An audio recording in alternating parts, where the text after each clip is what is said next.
시황에 대해 정리를 해보겠습니다. 바이든 대통령이 부채 한도 합의 법안에 서명을 했습니다. 이로써 미국 정부의 디폴트 우려는 사라졌고 주식시장의 유일한 악재도 사라졌습니다. 앞으로 어떤 악재가 돌출될지는 모르겠지만 현재로서는 특별한 악재는 보이지 않습니다. 그래서 저는 주식시장이 당분간은 상승세를 이어갈 가능성이 크다고 생각합니다.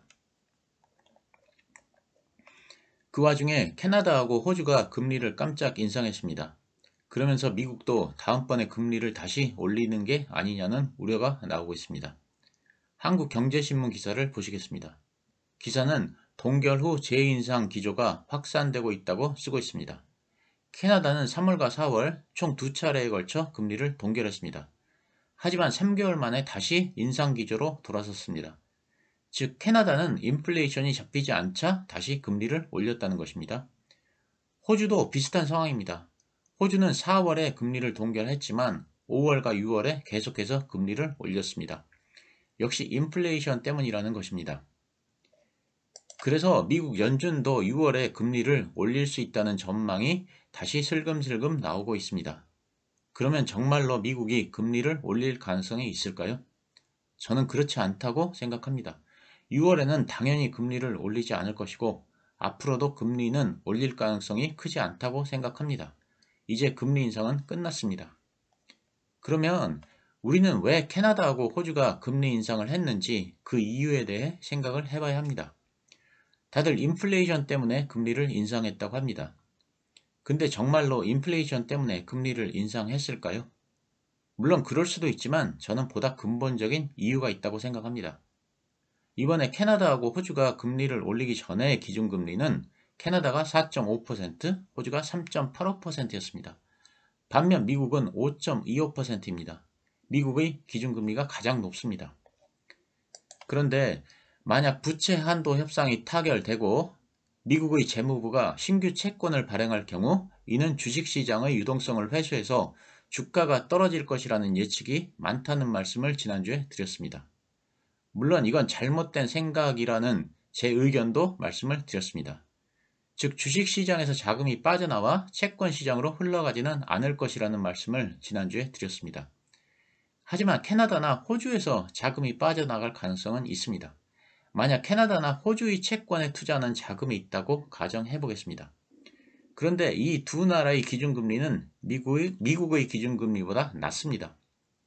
여러분들이 만약 채권 투자자라면 기준금리가 높은 미국의 채권을 사시겠습니까? 아니면 기준금리가 훨씬 낮은 캐나다나 호주의 채권을 사시겠습니까? 답은 명확합니다. 당연히 미국의 채권을 삽니다. 그래서 부채 한도 협상 타결에 의해 발행될 미국 채권으로 자금이 빠져나가지 않게 하려면 캐나다나 호주도 금리 인상을 해야만 했던 것입니다. 즉 미국의 기준금리와 그 차이가 너무 벌어지지 않도록 하기 위해 금리를 올려야 했습니다. 그래서 인플레이션보다는 자금 이탈을 방지하기 위한 금리 인상이라고 해석하는 것이 더 타당하다고 저는 생각합니다. 그렇기 때문에 미국이 금리를 추가로 올리지는 않을 것이라고 저는 생각합니다. 그러니까 금리 인상에 대해서는 크게 신경을 쓰지 않으셔도 될 것입니다. 우리나라도 소비자 물가지수가 낮아지면서 금리 인하를 하는 거 아니냐 이런 기대가 있습니다만 마찬가지 관점에서 미국이 금리를 인하하기 전에는 우리나라도 금리를 인하하기는 어렵습니다. 즉 물가 하락과 관계없이 우리가 독자적으로 금리를 내리기는 어렵습니다. 만약 미국과 금리 차이가 너무 벌어지면 국내 채권에 투자하는 외국 자금이 미국으로 빠져나갈 가능성이 커지기 때문입니다. 그래서 우리나라의 금리를 예측하려면 인플레이션이 둔화되는지를 보는 것보다는 미국이 금리를 인하하는지를 봐야 한다는 것이 제 생각입니다. 그리고 부채 한도 협상 이후에 환율은 하락할 것이고 이는 주식시장의 호재가 될 것이라는 말씀을 지난주에 드렸습니다. 아니나 다를까 지금 보시다시피 환율이 하락하고 있습니다. 환율이 하락하면 외국인 자금이 들어옵니다. 그래서 주식시장에는 호재가 될 것이고 강세 요인 중 하나입니다. 하지만 수출 위주의 기업은 환율 하락에 의한 이익의 감소가 예상됩니다. 이런 기업에 투자할 때에는 주의를 기울이실 필요가 있습니다. 그리고 신규 실업수당 청구 건수는 컨센서스를 약간 상회했습니다. 컨센서스는 23만 5천 건이었는데 실제로는 26만 1천 건을 기록했습니다. 이는 21개월 만의 최고치입니다. 반면에 비농업 고용지수는 뜨겁습니다. 미국의 지난달 신규 고용의 컨센서스는 19만 명이었는데 실제 신규 고용은 34만 명에 육박했습니다. 여전히 고용시장은 뜨겁다는 것입니다. 정리를 하자면 실업수당 청구 건수가 늘어나면서 금리를 올리지 말아야 할 이유가 생겼습니다. 하지만 고용이 여전히 좋아지면서 경기 침체를 피하게 됐습니다. 그래서 주식시장이 가장 좋아하는 골디락스 장세가 펼쳐질 가능성이 있습니다. 환율은 하락하고 골디락스 장세는 지속되고 결국 강세장으로 봐야 한다는 결론입니다. 저는 작년 10월부터 계속 말씀드렸듯이 금융장세에 의한 강세장이 펼쳐지고 있다고 생각합니다. 그러면 주식시장의 잠재된 악재는 무엇일까요?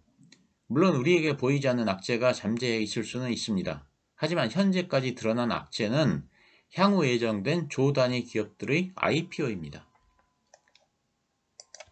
주식시장이 회복되면서 규모가 큰 조단위 기업들의 IPO가 줄줄이 대기하고 있습니다. 풍부한 유동성을 바탕으로 펼쳐지는 금융장세의 가장 큰 약세 요인은 유동성이 줄어드는 것입니다. 즉 IPO를 하게 되면 자금이 신규 종목으로 빨려 들어가기 때문에 주식시장의 약세 요인이 됩니다. 지금 보시다시피 조 단위 이상의 기업들이 금년 하반기에 줄줄이 IPO를 대기하고 있습니다.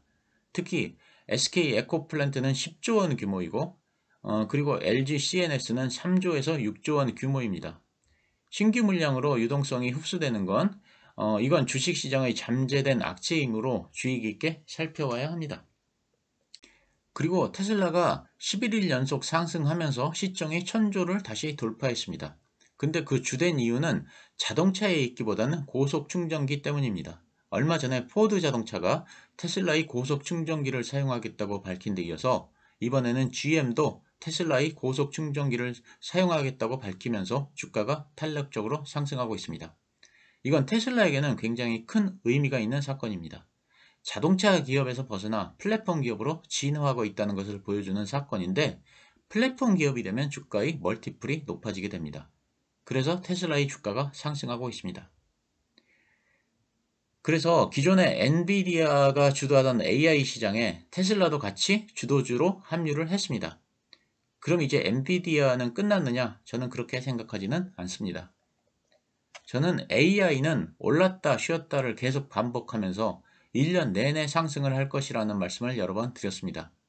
AI 혁명은 이제 막 시작인데 이렇게 쉽게 사그라들지는 않을 것이고 향후 지속적인 상승을 할 것이라고 생각합니다. AI는 이제 시작에 불과합니다. 여러분들은 향후 성장성이 담보되는 AI 기업을 꾸준히 발굴해 나가야 할 것입니다. 그리고 지난주에 2차전지 관련주들의 급상승이 있었는데 그 이유는 테슬라 관련 뉴스 때문이었습니다. 테슬라 모델 3 전 차종이 미국 IRA 보조금 전액 혜택을 받는다는 뉴스가 나왔습니다. 그런데 로이터에 의하면 아마도 테슬라가 IRA 보조금을 받기 위해서 배터리 공급처를 바꿨을 것이라는 보도가 나오면서 우리나라 2차전지 관련주의 주가가 급등을 했습니다. 모델 3 기본형의 경우에 그동안에는 중국의 CATL의 LFP 배터리를 사용하고 있었는데 아마도 IRA 보조금을 받기 위해서 CATL 배터리를 사용하지 않았을 것이라고 추측을 한 것입니다. 그러면 아마도 우리나라 배터리를 사용했을 것이라는 추측이 나오면서 국내 2차전지 관련주가 상승을 했습니다. 그리고 중국의 CATL 주가는 폭락을 했습니다. 하지만 그 진위는 알 수가 없습니다. 어쨌든 2차전지 관련주의 연속성이 있을지는 좀 더 지켜봐야 할 것 같습니다. 이상 지난주에 있었던 시장 상황에 대해 리뷰를 해봤습니다. 결론적으로 저는 당분간은 금융장세에 의한 주식시장의 강세를 계속 예측하고 있습니다. 구독자분들은 본인들이 좋아하는 섹터에 지속적인 관심을 갖기를 권해드립니다. 감사합니다.